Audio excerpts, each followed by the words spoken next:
Euh, Bonjour à toutes et à tous. Donc, je suis Gaëlle Violet. Je vous souhaite donc la bienvenue sur ce webinaire consacré aux ondes électromagnétiques. Je travaille à la Mutualité française en tant que responsable de projet prévention promotion santé et je co-anime avec l'ARS, que je remercie pour son soutien et sa confiance, la feuille de route périnatalité et petite enfance du plan régional santé environnementale, dont l'objectif global est de limiter l'exposition aux polluants intérieurs du public vulnérable que sont les femmes enceintes et les jeunes enfants. Donc, ce webinaire, c'est le 5e d'une série qui a commencé l'année dernière. Vous pouvez voir les replays sur notre site internet. Et donc, ce soir, les ondes électromagnétiques, vous étiez 140 inscrits. Et donc là, à présent, un peu plus de 56 connectés. Donc, c'est dire que le sujet des ondes électromagnétiques intéresse, questionne, passionne, peut-être fait polémique en France plus qu'ailleurs. D'ailleurs, il me semble, peut-être Monsieur Le Drian, vous pourrez nous dire. En tout cas, c'est vrai qu'avec l'explosion du numérique, entre autres, nous sommes exposés de plus en plus aux ondes électromagnétiques et ça nous rend bien service au quotidien.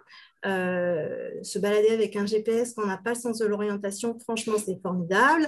Et là, avec le télétravail, enfin avec le confinement, pardon, on a bien vu aussi l'utilité en termes de travail, d'études pour le quotidien, etc. Pour autant, ça pose des questions d'ordre environnemental, des questions d'ordre sociétal, et puis évidemment des questions sanitaires. Et beaucoup de personnes, peut-être certains professionnels que vous êtes, s'interrogent sur les effets de l'exposition massive aux ondes électromagnétiques. Est-ce qu'il y a des risques accrus de cancer? Est-ce qu'il y a des effets sur la stérilité, notamment la stérilité masculine? Est-ce qu'il y a des populations plus vulnérables que d'autres, les femmes enceintes, les jeunes enfants? Et comme il y a aussi peut-être sur ce sujet plus que d'autres en santé environnementale, des controverses, des études qui paraissent parfois un peu contradictoires, on s'y perd un petit peu. Et donc, pour faire le point sur ces questions-là, sur déjà le fonctionnement du onde électromagnétique, qu'est-ce que c'est, et sur les effets sur notre organisme, sur l'état des connaissances en matière, enfin, sur les effets sanitaires sur la population, et puis peut-être sur des précautions d'usage, mais ça, on le verra aussi. Eh bien, j'ai le grand plaisir d'accueillir Monsieur Yves Le Drian, que je salue, qui a répondu vraiment sincèrement, rapidement et spontanément à notre sollicitation et qui, du coup, ce soir, partage son expertise. Avant de vous passer la parole, Monsieur Le Drian, je vous présente Anne-Laure Dubois, ma collègue, qui m'assiste. Bonjour à tous. Dans ce webinaire et notamment sur la gestion des questions-réponses. Donc, les questions-réponses, eh bien, vous les posez dans l'onglet questions-réponses et puis Anne-Laure et moi-même, on les rassemblera sans doute par thématique pour les poser à Monsieur Le Drian à l'issue de son intervention. Donc, Monsieur Le Drian, vous allez vous présenter plus en avant, mais déjà, je peux dire que vous êtes chercheur à l'IRSET, Institut de recherche, ça y est, je me suis... Santé, travail, environnement. Santé, environnement, travail, oui. Voilà, dans le bon ordre. L'Institut INSERM qui a pour but de regarder l'impact de l'environnement sur la santé. Voilà. Donc, la plupart de mes collègues travaillent avec les produits chimiques, les perturbateurs endocriniens, etc. Et puis moi, j'ai la particularité de regarder les agents physiques, les ondes électromagnétiques. Et c'est d'ailleurs via votre collègue, Madame Bonvallon, qui est intervenue sur les perturbateurs endocriniens, qu'on a aussi votre contact. Bon. Donc, comme quoi. si côté public, c'est à peu près OK sur le fonctionnement de l'outil Zoom. Donc, si vous avez des questions sur le fonctionnement, vous pouvez d'ores et déjà poser sur questions et réponses. Je vais passer la parole à Monsieur Le Drian. Donc, Monsieur Le Drian, vous allez avoir 40 minutes d'intervention et à l'issue de ces 40 minutes, on prendra donc les questions et les réponses. Ok, je vous remercie. Merci pour cette invitation. Donc, je vais partager mon écran. J'espère que vous allez bien tous le voir. Toc, toc, toc, toc, toc. Ah oui, excusez-moi. Du coup, comme j'ai rallumé mon écran, il va falloir que je rouvre mon diaporama. Je vous en prie, prenez votre temps. Hop, voilà. Ok, et donc, il est où?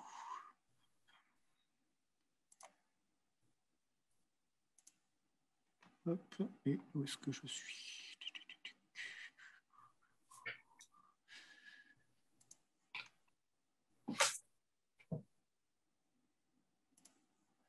Voilà, ça y est, je l'ai.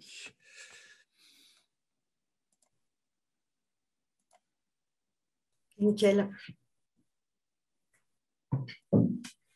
Là. Le pointeur. OK. On voit parfaitement. Bon, bah c'est parfait. Donc bonsoir tout le monde. Bon, comme ça vient d'être présenté, donc je suis enseignant-chercheur à l'Université de Rennes 1. Je fais ma recherche à l'IRSET, cet institut INSERM, justement, qui a pour but de regarder l'impact de l'environnement sur la santé. Hop. Je vais faire une présentation où on va essayer de faire une vue d'ensemble un petit peu de tout ce qu'on entend à l'heure actuelle sur les ondes électromagnétiques et le risque pour la santé. Alors, je commence toujours par me présenter. Donc, je vais avoir une petite diapo de présentation de façon à ce que vous sachiez un petit peu mon parcours. Et puis, ensuite, je ferai une petite présentation, introduction générale sur les ondes, sans rentrer vraiment dans les détails, mais histoire que tout le monde sache vraiment de quoi on parle. Et ensuite, une petite partie sur la recherche des effets non thermiques, qui est vraiment au cœur de la polémique dans la recherche scientifique à l'heure actuelle, avec ensuite un petit paragraphe très rapide aussi sur est-ce que cette situation-là que je vous aurais présentée avant va changer avec les 5G, et puis on verra, on terminera par des cas particuliers des enfants. Hop, donc d'abord, présentation de mon parcours. Alors, moi, j'étais vraiment pas du tout programmé pour faire un travail sur les ondes, puisque ma formation, c'est une maîtrise de biochimie et un doctorat en biologie moléculaire. Donc, c'était plutôt les petites molécules, un peu mon domaine. Et puis, pendant pas mal d'années, au début de ma carrière, j'ai fait de la recherche fondamentale dans l'expression génétique. Et au cours de cette période, je regardais au niveau de l'expression génétique, comment des cellules peuvent s'adapter à ce que j'appelle un stress cellulaire, c'est-à-dire à des modifications un petit peu de l'équilibre qu'on peut avoir à l'intérieur d'une cellule si jamais les conditions changent.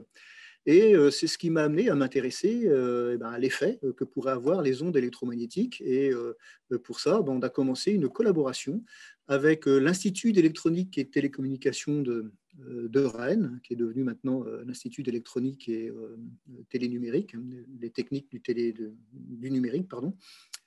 Et en 2006, donc ça fait maintenant une quinzaine d'années qu'on a débuté ce travail collaboratif pour essayer de voir si ces ondes électromagnétiques pouvaient avoir un impact au niveau cellulaire, justement sur les cellules, est-ce que ça pouvait amener un stress, etc. Alors, ma formation, elle est vraiment dans la biologie. On est dans un groupe de travail qui a une double compétence, mais cette double compétence, elle est apportée par des collègues électroniciens qui travaillent dans le domaine de l'électronique.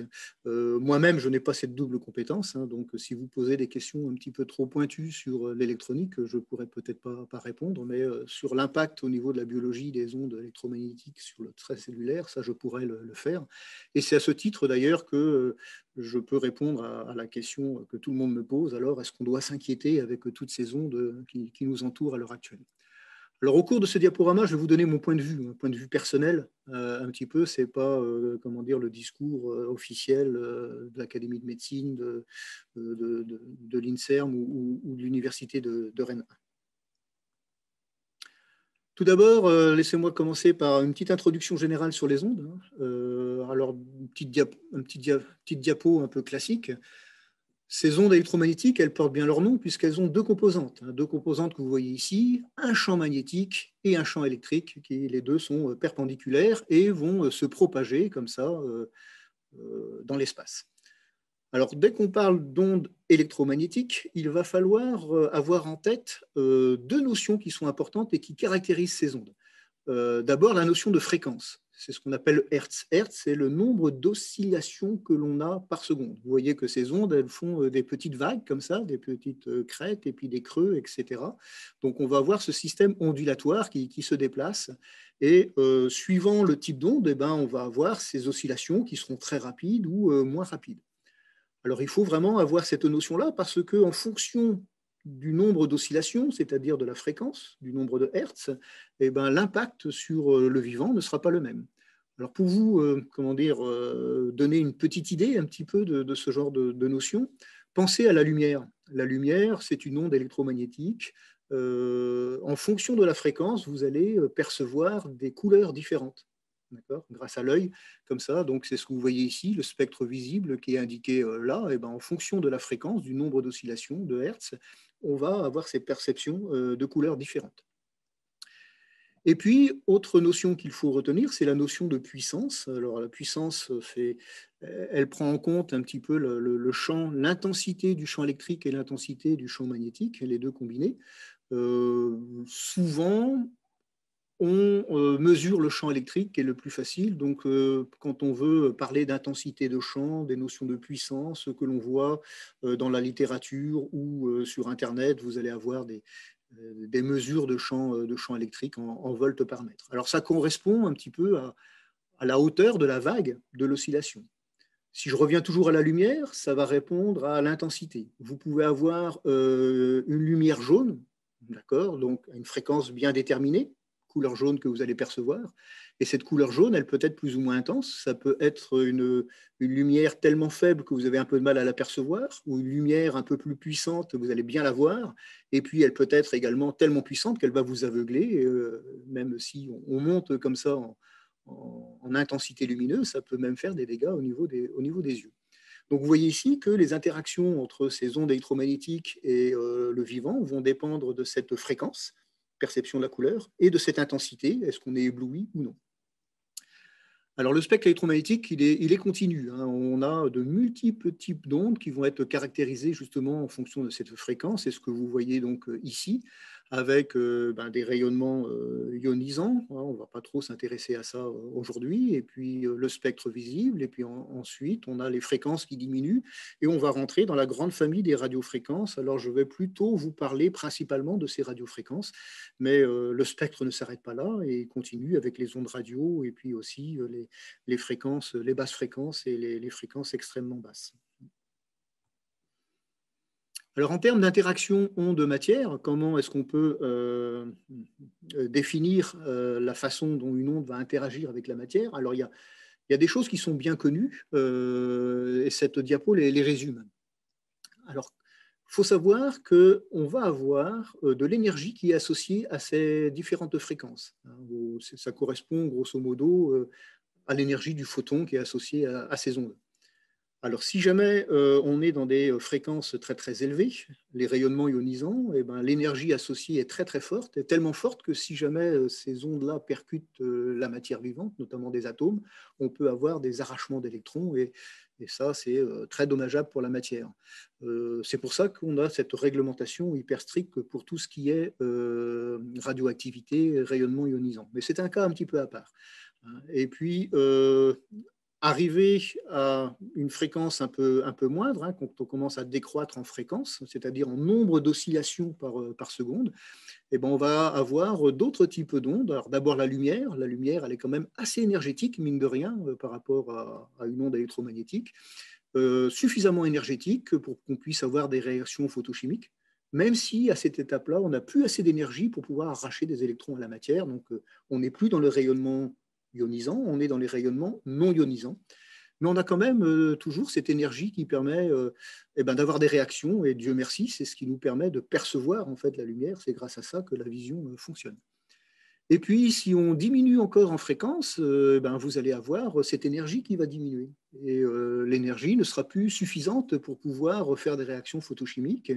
Et on va avoir maintenant des phénomènes de vibration, notamment dans le domaine infrarouge.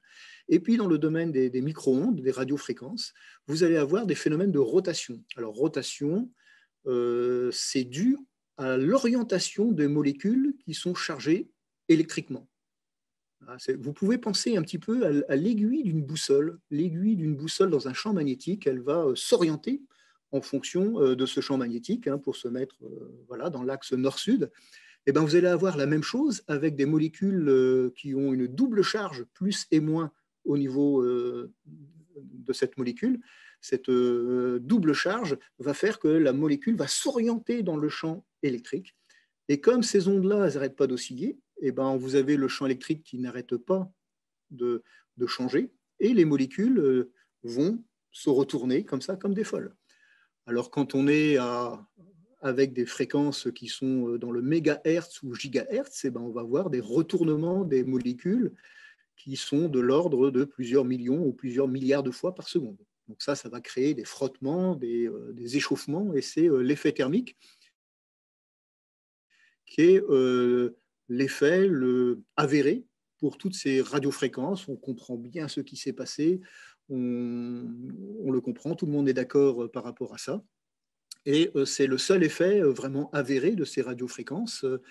Cet effet thermique, c'est l'effet un petit peu four à micro-ondes. C'est pour ça que je vous ai mis un petit four à micro-ondes ici, qui vous permet comme ça de visualiser. Je ne vais pas vous parler des extrêmement basses fréquences qui sont un autre mode d'action entre les interactions ondes-matière. Enfin, si par la suite il y a des questions, je pourrais répondre si vous voulez, bien sûr. Alors, ces effets thermiques, comme je vous l'ai dit, les seuls effets avérés, connus et reconnus par la communauté scientifique. Donc, du coup, toute la réglementation, elle va être basée sur ces effets thermiques. On va définir un seuil, comme ça, qui a été défini en fait expérimentalement, un seuil pour lequel on commence à avoir ces effets d'échauffement qui deviennent significatifs au niveau de l'organisme. Et puis, donc on connaît la puissance nécessaire pour qu'on puisse commencer à avoir ces effets thermiques. Et pour les applications de Monsieur Tout-le-Monde, des applications classiques que l'on peut rencontrer dans sa vie de tous les jours. Donc là, je pense principalement, bien sûr, ce que vous voyez, tout ce qui est télécommunication. On va avoir une réglementation qui va être faite en sorte qu'on ne dépasse jamais ce seuil. Mais même, en plus, on va prendre des coefficients de sécurité. Donc, coefficient de sécurité, c'est qu'on va diviser par un facteur 10 pour avoir la limite des travailleurs. Les travailleurs étant des personnes souvent adultes, en bonne santé, conscients des risques, on peut leur donner des limites un petit peu plus hautes. Et pour le grand public, on va diminuer encore d'un facteur 5 pour avoir la limite du grand public. Et puis là, on va avoir l'autorisation d'avoir des instruments qui vont pouvoir exposer les personnes tant qu'on reste en deçà de ces limites pour éviter justement les problèmes d'échauffement thermique. Alors, une petite parenthèse, vous voyez que parfois, ces effets thermiques, ils peuvent être recherchés.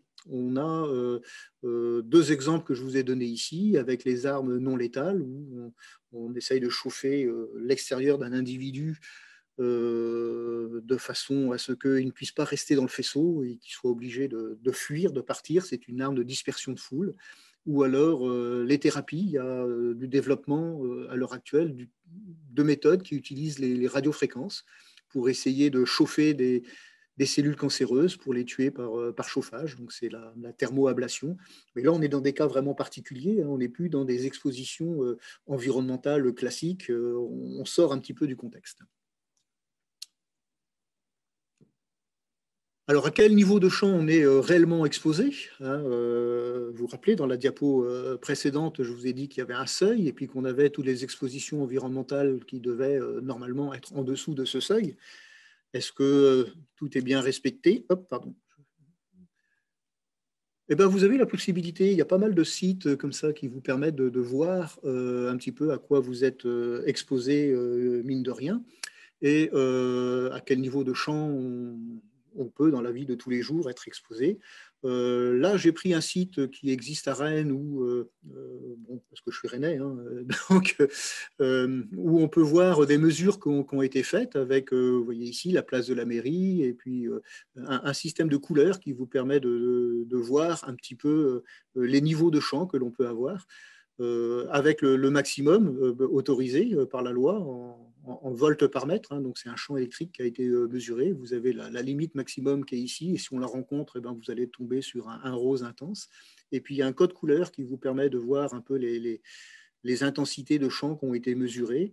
Et quand les niveaux sont très très faibles, de 0 à 5, vous voyez qu'ils sont verts en tirant un petit peu plus sur le bleu. Et puis quand on passe une certaine valeur, on commence à aller dans le violet, etc.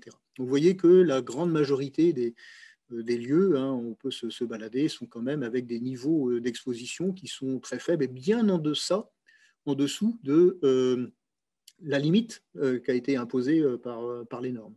Alors, on a parfois ici des petits cas un petit peu particuliers, hein, ce qu'on appelle les hotspots, des petits points chauds. Là, c'est près de la gare de Rennes, on voit un toit où il y a beaucoup d'antennes et puis on a une exposition qui est un peu plus forte à ce niveau-là, au niveau du toit.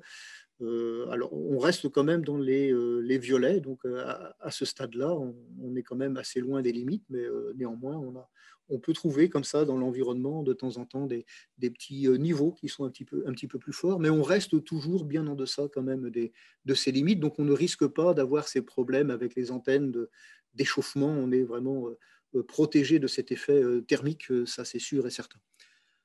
Petite parenthèse, vous voyez que les niveaux environnementaux, ils sont quand même assez faibles par rapport aux limites autorisées. Et l'appareil qui va vous exposer le plus, ça va être votre téléphone portable. Tout simplement parce que vous allez le mettre au contact de l'oreille et donc vous êtes très très proche de l'émetteur. Or, en électromagnétisme, vous avez la puissance qui va décroître avec le carré de la distance. Autrement dit, dès que vous vous éloignez d'une source, eh ben, plus vous vous éloignez d'une source, moins vous êtes exposé, et ça va très très vite puisque c'est le carré de la distance. Donc, il y a deux paramètres à connaître pour estimer son exposition. C'est la puissance de l'émetteur, bien sûr. Est-ce qu'il émet beaucoup d'ondes électromagnétiques? Quelle est l'intensité des champs? Mais également la distance à laquelle vous êtes. Et là, le téléphone, ce n'est pas ce qui émet le plus, mais comme c'est le plus près de votre corps, eh ben, c'est ce qui va vous exposer le plus et de loin.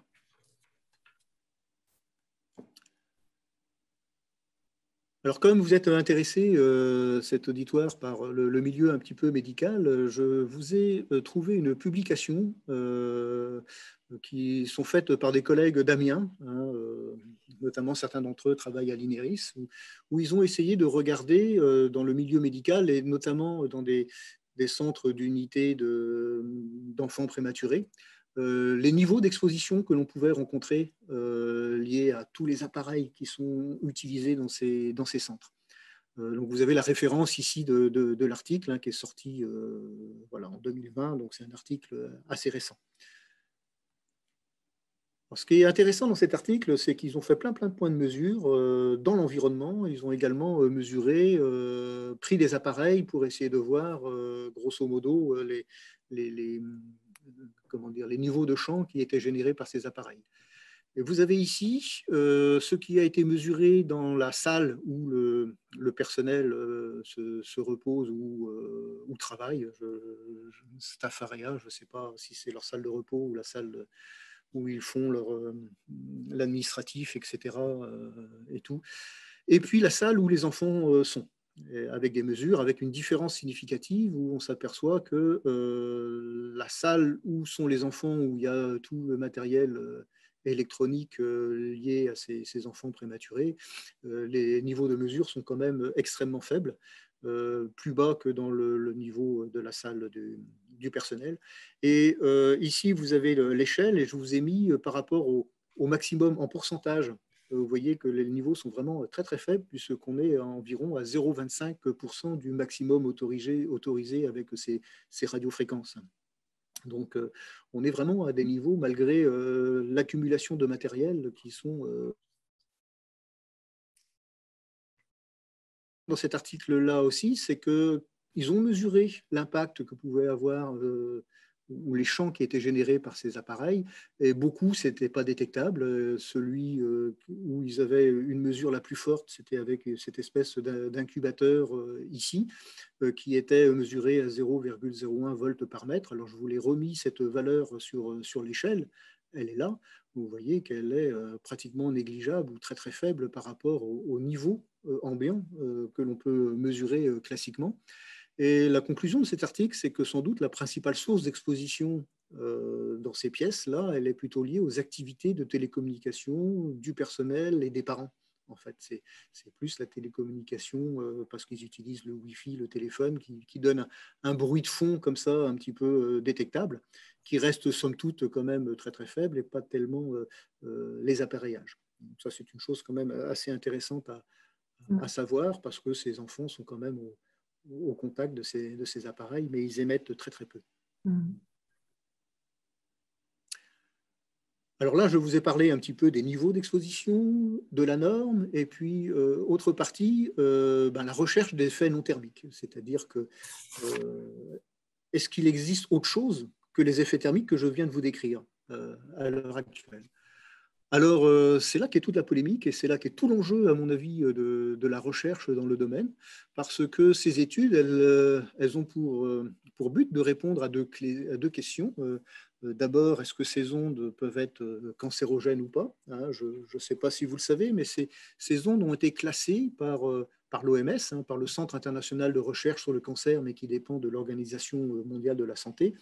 Elles ont été classées en catégorie 2B. Alors, catégorie 2B, ça ne vous parle peut-être pas, mais ça veut dire que c'est un cancérogène possible. Alors, le possible est très important parce qu'il montre tous les doutes qu'il y a par rapport à cette classification. Okay, on n'est pas sûr de nous. C'est ça qu'il faut retenir. Alors, ça a été classé comme ça sur la base d'indices limités chez l'homme avec des études épidémiologiques et insuffisants chez l'animal. C'est vrai que quand on a essayé de reproduire en laboratoire cet effet cancérogène pour essayer de donner le cancer à des animaux, soit on a échoué, soit il y a quelques rares articles qui montrent des effets, mais ils sont très controversés et n'ont pas été toujours confirmés par la suite. Donc c'est pour ça que c'est classé en catégorie 2B, avec quand même un intérêt par rapport à ces études épidémiologiques, c'est qu'elles pointent du doigt un doute, une augmentation du cancer du cerveau pour les gros utilisateurs de téléphone. C'est-à-dire les personnes qui téléphonent le plus à l'oreille. Et à l'oreille, je vous rappelle, c'est là où on va être le plus exposé à cause de cet appareil qui va générer quand même un champ qui n'est pas négligeable et avec des ondes électromagnétiques qui vont pénétrer à l'intérieur du cerveau. Les antennes, comme elles sont loin, elles ont un champ qui est beaucoup plus faible, donc vous êtes moins exposé avec les antennes. Et quand on regarde la population générale, on ne voit pas d'augmentation de cancer, de quoi que ce soit, depuis qu'on a grosso modo l'avènement de la téléphonie mobile, enfin du moins rien de vraiment net qui permettrait de soupçonner ce genre de choses. Alors, c'est ce que je vous dis, justement, ces études épidémiologiques sont pour l'instant contredites par l'analyse de l'évolution de l'incidence des cancers du cerveau sur la population générale. On suit ça d'assez près, mais si ces études avaient été réelles, on devrait commencer à voir depuis quelques années déjà des augmentations du nombre du cancer du cerveau dans la population générale, ce qui n'est pas le cas, ce qui est plutôt rassurant. Donc ces études ont peut-être un biais, mais on ne peut pas quand même les écarter, il faut quand même en tenir compte. Et c'est pour ça qu'il y a pas mal de recherches pour essayer de voir si cette exposition ne pourrait pas avoir un impact ou non sur ce déclenchement de la cancérogénèse. Autre point qui est à mon avis aussi important, c'est l'existence de personnes qui se déclarent électro-hypersensibles.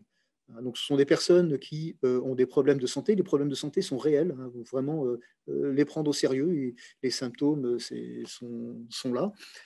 Par contre, ce qu'on ne sait pas, c'est est-ce que les ondes électromagnétiques sont bien à l'origine de ce mal. On ne le sait pas parce que quand on a essayé de recréer en laboratoire leurs symptômes, ça n'a pas fonctionné dans un environnement bien contrôlé en laboratoire. Mais on a quand même le témoignage de ces gens qui sont souvent assez convaincants. Donc, on est là aussi dans le doute. Qu'est-ce qui se passe réellement? On ne sait pas. Et à mon sens, ça mériterait d'être poursuivi. Alors, qu'est-ce que l'on peut tirer de la littérature? Alors ça, c'est vraiment un vaste champ, et je ne vais pas pouvoir, comme ça, en quelques mots, vous donner une vision très large et exhaustive.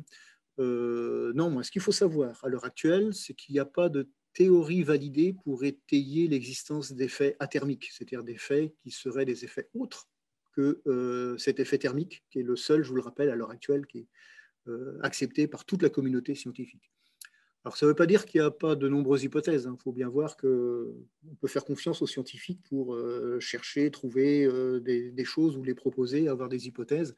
Je vous en ai mis quelques-unes ici, mais ce qu'il faut retenir, c'est qu'aucune d'elles n'a pu être démontrée expérimentalement. Donc, ça reste encore des hypothèses de travail, mais il n'y a rien d'avéré là-dessus. D'accord ?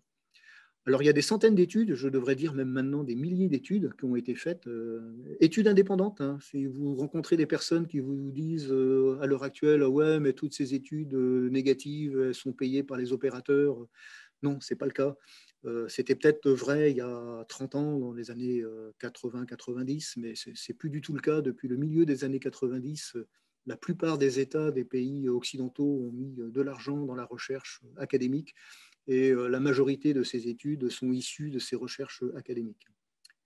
Alors, ce qui est très troublant, c'est qu'il n'y a pas d'effet particulier qui ressort du lot. Vous allez pouvoir retrouver comme ça des articles qui vont montrer un effet biologique. Attention, effet biologique, ce n'est pas forcément un effet sanitaire, mais des réponses voilà, du modèle biologique qu'analysait le scientifique suite à des expositions, et puis d'autres rien du tout, parfois un petit peu, ce qui fait qu'on est encore complètement encore dans le flou. Moi, j'ai été assez content, mine de rien, de voir la polémique sur l'hydroxychloroquine l'année dernière, parce que ça montre au grand public comment fonctionne la science. Elle est comme ça, et ce n'est pas parce qu'il y a une étude qui montre quelque chose à l'instant T que toute la communauté va l'accepter, et il faut qu'on ait cette reproductibilité. Et le problème de la reproductibilité, elle est quand même assez importante. Et je vous ai mis une petite... Ah. Nous sommes en train de perdre la connexion avec Monsieur Le Dréan. C'est ce qui est arrivé tout à l'heure. Je l'en informe et je pense qu'il va parvenir à se reconnecter. Je vous remercie de patienter un petit peu. Vous pouvez complètement vous tromper en donnant cet exemple. Donc, on a cette nécessité d'avoir cette vision globale. Je vois que ma connexion Internet est instable. Oui, tout à fait. Vous m'entendez, Monsieur Le Dréan? Oui, oui, oui. Alors, je pense, alors j'imagine que ce n'est pas que moi. Vous pouvez réagir dans le question-réponse au niveau des parties. En effet, c'est pas que toi, Gaëlle. On a bien. D'accord. Ok, ouais, Et du coup, peut-être la fin de votre diapo précédente. Ok, vous n'avez pas entendu ce que j'ai dit la diapo précédente, c'est ça? Est-ce que vous pouvez remettre votre diapo? Je vais vous dire à peu près. Vous en étiez arrivé en fait sur le. Ouais, vous pointiez l'intérêt qu'il y a eu sur la polémique pour montrer les. Ah, sur l'hydroxychloroquine. Voilà, sur Ok, l'hydroxychloroquine. d'accord. Voilà, c'était à peu près là que ça coupait. Ok, d'accord. Je vais pouvoir reprendre là-dessus par rapport à ça. Donc, l'hydroxychloroquine, mine de rien, comme je le disais, moi j'étais assez content de voir que cette polémique arrive dans le grand public, parce que elle montre comment fonctionne un peu la science. On est comme ça à faire des expériences, et puis il faut que ces expériences puissent être reproductibles, et c'est pas parce qu'on a une publication ou une étude qui montre quelque chose qu'elle va être acceptée par la communauté. Il faut qu'on puisse refaire l'étude, retrouver la même chose, etc. Et on a cette nécessité d'avoir cette analyse globale. Donc, cette analyse globale ici, que vous voyez, avec plein de résultats différents, éviter ce qu'on appelle le cherry picking, c'est-à-dire de prendre ce qui vous intéresse. Parce que si vous prenez une étude, par exemple la rouge ici, en disant celle-là, voilà, c'est exactement ce que je pense, donc je prouve que on a tel effet, eh ben, vous n'êtes pas sûr qu'elle soit représentative de l'ensemble des études.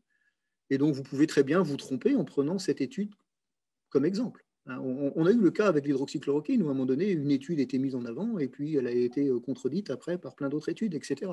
Donc, on est obligé d'avoir cette analyse globale. Et puis, quand on est dans un cas où toutes les études ne vont pas dans le même sens, quelle conclusion tirer? Si je vous demandais quelle est la couleur de mes ronds, vous serez bien incapable de me dire si c'est rouge, violet ou bleu. D'accord? On est dans cette situation-là.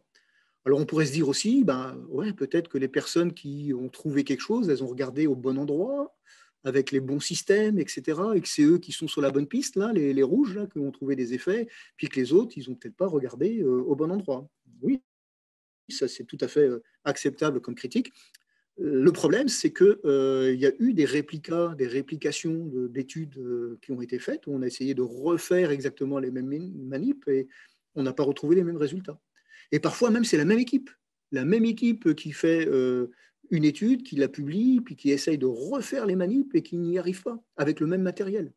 Donc on est dans cette situation avec des problèmes de reproductibilité qui moi, me perturbent, faut le dire, parce que je viens d'un milieu voilà, génétique moléculaire où quand on refaisait les manips des collègues, ça remarchait. Ici, ce n'est pas le cas. Je pense que c'est parce qu'on a des effets qui sont, quand ils sont publiés, qui sont d'ampleur tellement faible, on est tellement proche du bruit de fond, qu'on peut avoir des fluctuations vraiment aléatoires qui viennent polluer beaucoup de publications qui ont été à l'heure actuelle, je veux dire, publications qui ont été publiées, c'est pas terrible comme phrase, mais l'idée est là. Donc on a cette nécessité aussi, vu l'ensemble, mais aussi d'avoir une analyse critique de la littérature scientifique, hein, parce que on est dans une interface physique-biologie, et donc on a beaucoup aussi de publications avec des problèmes de méthodologie, et donc tout ce qui est publié n'est pas fiable. Souvent, moi, en voulant être un petit peu provocateur, je dis que décréter que c'est la vérité parce que ça a été publié, c'est aussi stupide que dire c'est vrai, je l'ai vu à la télévision. On est à peu près dans le même cas d'incertitude.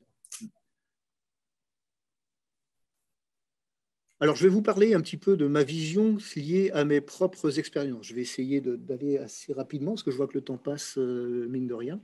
Hein. Moi, j'ai beaucoup travaillé sur l'adaptation à l'expression génétique pour essayer de voir si, sous exposition, les cellules essayaient de s'adapter parce qu'elles avaient une perte d'équilibre, une perte d'homéostasie. Donc, vous avez ici un petit peu l'exposition, une cellule qui est en forme, là, vous voyez son noyau, le réticulum, les mitochondries, tout va bien. Et le but du jeu, c'est de voir si sous exposition, ça crée un stress cellulaire. On parle de stress cellulaire, hein, pas de stress psychologique, là on est au niveau cellule. Un stress cellulaire tel qu'on va avoir cette perte d'équilibre qui va obliger la cellule à s'adapter. Et on a fait donc beaucoup d'études pendant plusieurs années à différents niveaux, avec des gènes cibles, avec des études très haut débit, etc. Et jamais on arrive à avoir avec les ondes seules ce point de bascule où on passe un cap et on oblige la cellule à vraiment s'adapter.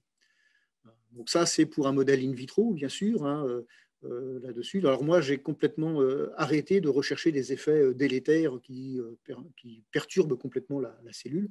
Je suis maintenant à la recherche d'effets beaucoup plus subtils, en me disant que, OK, les niveaux de stress tels que l'on voit, c'est pas suffisant pour pouvoir passer ce cap-là. On va essayer de rechercher des petits trucs qui sont peut-être de moins grande ampleur, beaucoup plus transitoire et non délétère, pour essayer de trouver quand même, est-ce qu'il n'y a pas un petit quelque chose de sous-exposition.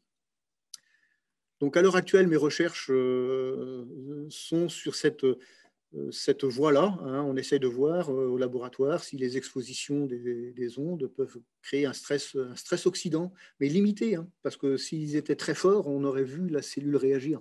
Donc c'est un stress limitant très limité. Alors stress oxydant, excusez-moi, ça veut dire quoi? Ça veut dire induction de radicaux libres, qui sont des molécules instables chimiquement et qui vont chercher à interagir pour trouver leur équilibre, à interagir avec plein d'autres molécules dans la cellule, et notamment l'ADN. Donc ça va créer un stress génotoxique. Et puis un stress génotoxique, si c'est mal réparé, ça peut donner à long terme un effet de cancérogénèse. Alors attention, c'est une induction indirecte, hein, parce qu'il n'y a pas assez d'énergie dans ces ondes-là pour pouvoir créer directement ces radicaux libres. Donc c'est plutôt une approche que j'ai via le métabolisme cellulaire qui pourrait créer un peu plus de radicaux libres. Alors, stress génotoxique, ouais, je vais revenir dessus dans la diapo suivante, hop, qui est à peu près la même, mais qui continue. Alors, les résultats qu'on a, nous, au laboratoire, ils sont, comment dire, assez décevants pour le chercheur que je suis, mais très rassurants pour l'utilisateur que vous êtes. Parce que les niveaux de stress oxydant que l'on voit sont extrêmement faibles. Je ne les vois pas si je suis à des niveaux très très faibles. Il faut vraiment que je monte, que je dépasse les normes pour commencer à les voir, avec des effets, limite des effets thermiques. Hein. Et puis si on compare un petit peu à ce que j'observe, comparé à d'autres sources de stress oxydant, notamment l'oxygène qu'on respire, c'est vraiment très très très très très faible. C'est pour ça que moi j'ai un discours qui est assez rassurant, mine de rien, de par ma propre expérience, hein, au niveau de l'expression génétique, au niveau du stress oxydant à l'heure actuelle.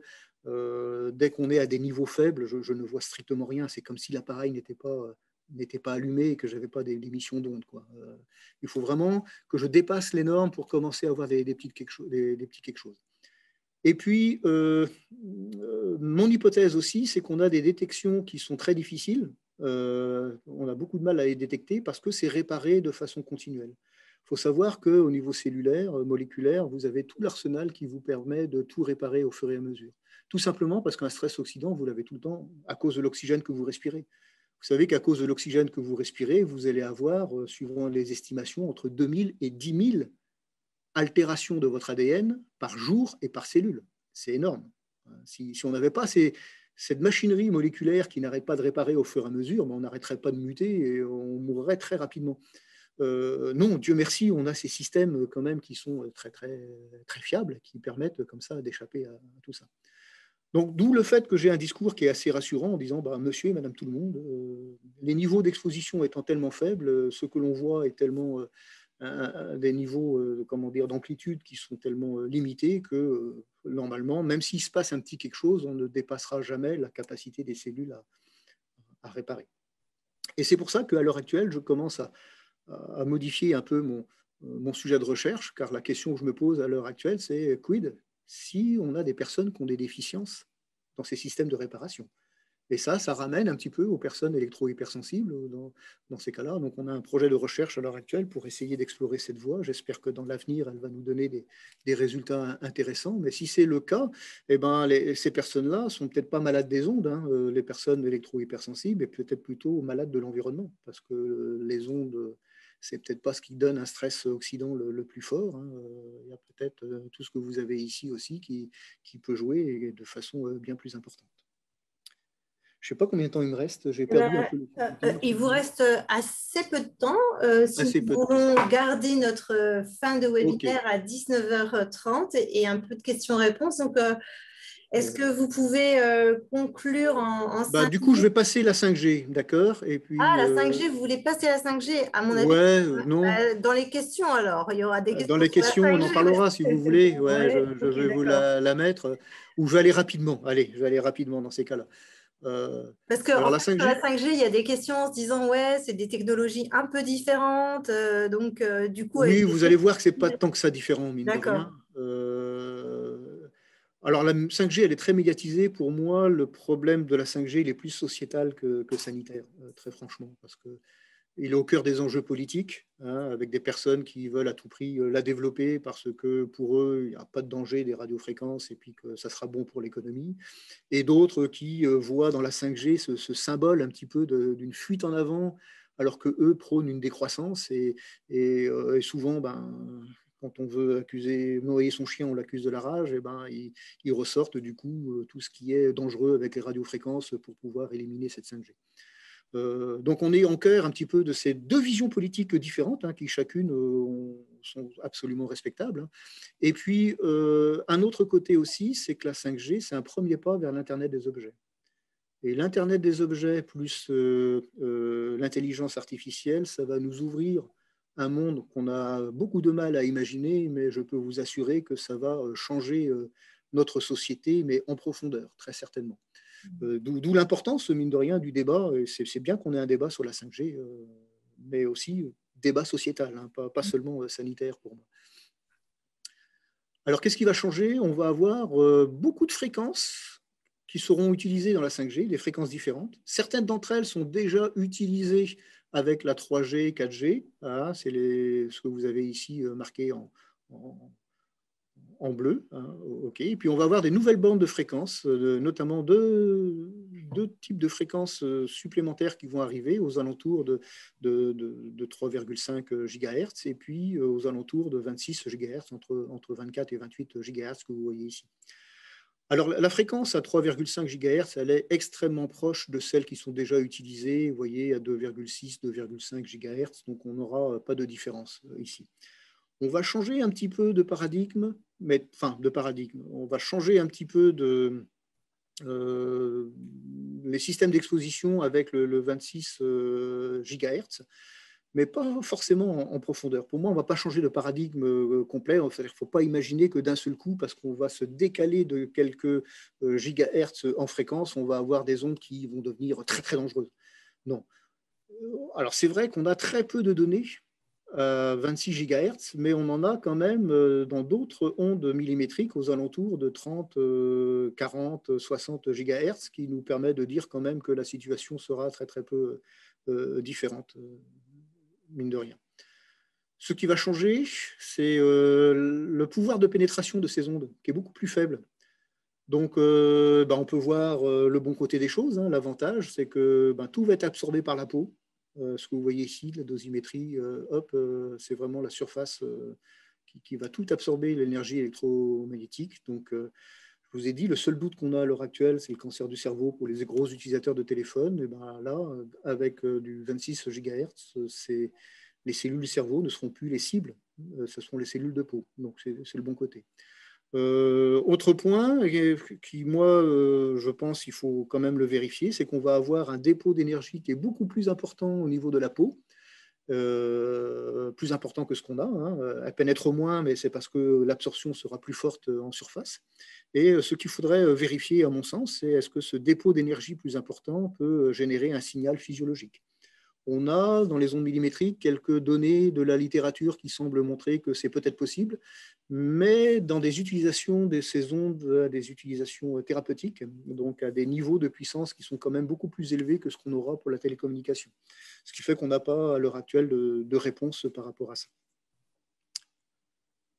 Ok, et il me reste 2 diapos par rapport au cas particulier des enfants, et j'aurai terminé sur cette présentation. Alors, l'exposition des enfants, vous pouvez vous référer si vraiment ça vous intéresse. Il y a eu, il y a 4 ans, un rapport ANSES qui est sorti sur l'exposition aux radiofréquences santé et santé des enfants. Si on peut résumer en quelques mots un peu ce que dit ce rapport. Alors, l'exposition des enfants, vous avez des sources d'exposition qui sont nombreuses et variées, qui n'arrêtent pas d'augmenter. Hein. Ça va d'une offre maintenant de téléphones portables pour de très jeunes enfants, de jeux connectés, robots, etc., ou de tablettes qui sont utilisées pour les enfants. Vous voyez même ici une petite tablette qui peut être fixée sur le pot pour que le gamin, voilà, quand il apprend à être propre, puisse ne pas s'ennuyer, etc. Et puis, vous avez aussi toute la télésurveillance qui avec du sans-fil pour pouvoir entendre ou même avoir la vidéo de façon à voir bébé si tout va bien. Alors tout ça, ça va exposer quand même, mine de rien, les enfants, mais alors avec des niveaux qui sont toujours assez faibles quand même, en grande majorité. À cela, il faut ajouter que chez les enfants, on a un cas particulier dans le sens où ils sont de plus petite taille et la teneur des tissus est plus riche en eau, ce qui fait qu'on va avoir des absorptions qui seront plus importantes. Et donc, on aura une exposition plus importante pour les enfants à cause de ça. Alors, ça peut poser des problèmes pour certains appareils qui peuvent avoir des niveaux d'exposition assez forts. Je pense à certains téléphones qui sont peut-être limites au niveau du calcul du DAS. On est à la limite de ce qui est autorisé. Mais ça a été calculé pour un adulte. Si vous le mettez après avec comment dire, à l'oreille d'un enfant, et peut-être que là, on va dépasser un petit peu les normes. Alors moi, dès qu'on commence à dépasser les normes un petit peu, j'aime pas trop ça, hein, parce que comme je vous ai dit, tant qu'on est bien en dessous, je ne vois strictement rien. Dès que je commence à arriver aux normes ou à les dépasser, c'est là que je commence à avoir des petits frémissements au niveau de mes expériences. Donc là, il faut se méfier. Ce qui ressort de la littérature qui a été analysée dans le rapport ANSES, la même chose, plein d'études, alors un peu moins chez l'enfant, c'est vrai, il faut le dire, mais avec des choses qui se contredisent, rien de vraiment d'avéré qui va ressortir. Le rapport ANSES soulignait qu'on pouvait avoir des effets possibles, mais limités sur les fonctions cognitives. Aussi bizarre que ça puisse paraître, les articles qui étaient cités, c'était une amélioration de certaines fonctions cognitives après exposition. Alors, ça a été contredit récemment. l'explication, c'est peut-être que les enfants qui étaient dans des familles où on avait une forte utilisation du téléphone ou de l'ordinateur branché sur Wi-Fi, etc., et ben, ils étaient peut-être plus habitués à l'usage des ordinateurs, etc. Et quand ils ont passé les tests, et ben, ils ont eu de meilleurs résultats. Donc, vous voyez un peu les biais qu'on peut avoir dans des études épidémiologiques. Hein. Ce n'est pas toujours simple de faire la part des choses par rapport à ça. Et puis, il y a le bien-être avec la relation entre l'utilisation du téléphone mobile et la fatigue des enfants. Mais là, on ne sait pas si c'est dû aux radiofréquences ou l'effet de l'utilisation téléphonique mobile. Moi, personnellement, j'aurais plutôt tendance à croire que c'est l'utilisation du téléphone portable. On a beaucoup de gamins qui s'envoient des SMS à minuit, 1h du matin, etc. Donc, il vaut mieux essayer de surveiller ça. Et pour moi, l'un des points importants par rapport à la téléphonie, à la télécommunication, c'est le problème des usages excessifs. On a vraiment beaucoup de cas maintenant de problèmes qui ont été décrits dans la littérature, de déviance liée à cet usage excessif. Il y a même des mots nouveaux qui apparaissent dans les livres de psychiatrie. Hein. Je vous en ai cité un ici avec la nomophobie, qui est une contraction de no mobile phone et phobie, donc la peur de ne plus avoir son téléphone, de ne plus être connecté avec le monde, etc. Donc, pour résumer un petit peu ça, oui, l'usage du téléphone chez les jeunes enfants, à mon avis, il faut essayer, c'est le rôle des parents de le limiter le plus possible. Voilà, j'en ai terminé. Si vous avez des questions, n'hésitez pas. Je suis à votre disposition. Merci beaucoup, Monsieur Le Dréan, pour aussi cet exploit de vulgarisation, je trouve, des propos. En tout cas, moi, ça m'éclaire grandement, y compris sur la question finalement de l'incertitude de la recherche, sur le processus de recherche. Du coup, j'ai des questions par rapport à ça dans le chat. Alors, une question qui est un peu technique et qui renvoie au moment où vous présentiez justement les différentes études et qui indique, mais il y a sans doute des calculs d'incertitude Oui. en lien avec ces recherches. Alors, je ne sais pas si je traduis correctement ou si vous comprenez ce que ça veut dire. Oui, je comprends bien, mais ces calculs d'incertitude, ils ne sont pas sûrs non plus. Hein. Et le problème de la recherche scientifique, c'est qu'on est notamment dans la recherche soit in vivo, soit in vitro. C'est des recherches qui coûtent assez cher. Donc, on ne va pas faire un nombre de réplicas très, très important. Donc, on a des petits effectifs, mine de rien. Petits effectifs qui fait qu'on est plus sujet que d'autres à des problèmes de faute à pas de chance, où on peut avoir avec les tests statistiques, on a normalement une chance sur 20 de se tromper. Et ben, plus on multiplie les études, et on finira par avoir des études fausses qui passeront ce test statistique. Hein. Moi, je dis souvent, si vous me donnez 5 ans devant moi, je peux vous faire un protocole expérimental où je fais exprès de prendre des petits, des petits effectifs, plein de manips indépendantes, et puis j'aurai des résultats négatifs pour voir, par exemple, si chanter une berceuse donne le cancer. Voilà, le thème de recherche, tout bête, personne ne va le croire, d'accord? Mais on peut faire ça. Allez, plein d'études indépendantes avec petits effectifs, et je finirai par en avoir une, faute à pas de chance, où je vais avoir un différentiel entre mon groupe contrôle et ça. Et après, je fais du cherry picking. Je prends cette étude-là et je dis, vous voyez, je l'ai prouvée, et je laisse tomber tous les autres. Donc, on a cette problématique, mine de rien, on a beau avoir des calculs d'incertitude, des statistiques, etc. On est quand même techniquement un petit peu limité avec tout ça, quoi. Et si on a des fluctuations qui arrivent, qui sont très, très dynamiques avec, je pense, au stress oxydant, on peut se faire leurrer. Bon, et c'est ce qui se passe, à mon avis. Et c'est parce que, justement, les effets sont de faible ampleur qu'on a cette problématique. On a des techniques en toxicologie qui sont très efficaces